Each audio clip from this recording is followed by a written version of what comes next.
যখন কেউ হাঁচি আসার কারণে আলহামদুলিল্লাহ বলল, তখন যিনি হাঁচি শুনতে পেয়েছেন বা হাঁচি দাতার আলহামদুলিল্লাহ শুনতে পেয়েছেন, তার উপরে আবশ্যক হয়ে যায় জবাব দেওয়া।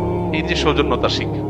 হাঁচি যখন আসবে, হাঁচির ফলে নাক থেকে অনেক সময় ময়লা বের হয়, পানি বের হয়, গন্ধ ছড়াতে পারে, আশপাশে মানুষের কষ্ট হতে পারে। সেজন্য আমাদের হাঁচি বিভিন্ন উপায়ে আমরা সেটা যাতে অন্য পরিবেশকে নষ্ট না করে, অন্য মানুষকে নষ্ট না করে, সেজন্য আমরা হাতে, নিজের কাপড়ে, অন্য কিছুতে, টিস্যু বা কিছু দিয়ে আমরা হাঁচি দেবো। সেটা তো অবশ্যই পার্ট অফ সৌজন্যতা, সেটা আমরা করবোই। হাদিস নবী সাল্লাল্লাহু আলাইহি ওয়াসাল্লাম শিক্ষা দিয়েছেন, আলহামদুলিল্লাহ যদি কেউ বলে হাঁচি দেওয়ার পর আপনি যদি শুনতে পান তার আলহামদুলিল্লাহ, তাহলে আপনার উপরে আবশ্যক আপনি কি করবেন? তাকে বলবেন পাল্টা ইয়ারহামুকাল্লাহ। কেউ যদি হাসি দিয়ে আলহামদুলিল্লাহ বলে, আমরা কি বলবো তাকে? ইয়ারহামুকাল্লাহ, মানে আল্লাহ তোমার প্রতি রহম করো। ওই ব্যক্তির আবার কর্তব্য হলো যে সে যে আমার হাসির জবাব শুনে আমাকে দোয়া দিল, আল্লাহ তোমার প্রতি রহম করুক বললো, তাহলে আমিও তার প্রতি দোয়া নিবেদন করব। তখন তার জন্য কর্তব্য হয় তাকে একটা দোয়া দেওয়া। কি সেটা?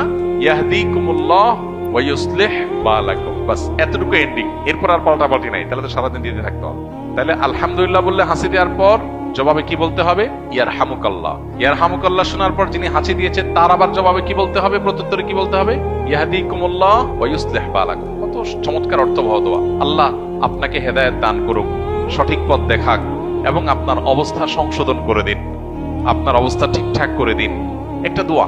তো ইসলাম আমাদেরকে যে শিষ্টাচার শিখিয়েছে, এর চেয়ে যৌক্তিক কোনো শিষ্টাচার নাই। এজন্য হাঁচির জবাব শুনে আমরা ইয়ারহামুকাল্লাহ বলবো, এটা অনেকে জানি না, এটা আমাদেরকে করতে হবে, এটা কিন্তু আবশ্যক। এটা মিন হাক্কিল মুসলিম। কোন মুসলিমের প্রতি আপনার কর্তব্যের অংশ হলো হাসির জবাব শুনে তার জন্য দোয়া দেওয়া। তাহলে চেষ্টা করবো তো ইনশাআল্লাহ। ছোট ছোট বাচ্চাদেরকে শিখাই দেবো আমরা, তারা এই রেসপন্স করা শিখবে, এই সৌজন্যতা শিখবে, এই ভদ্রতা শিখবে। যে একজন হাঁচি দিয়ে আলহামদুলিল্লাহ বলেছে আমি শুনেছি, তাকে বলবো ইয়ারহামুকাল্লাহ, শুনে বলতে হবে, মনে মনে না। আবার যিনি আলহামদুলিল্লাহ বলেছেন, হাসি দিয়েছেন, তিনি বলবেন ইয়াহদিকুমুল্লাহ ওয়া ইউসলিহ বালাকুম।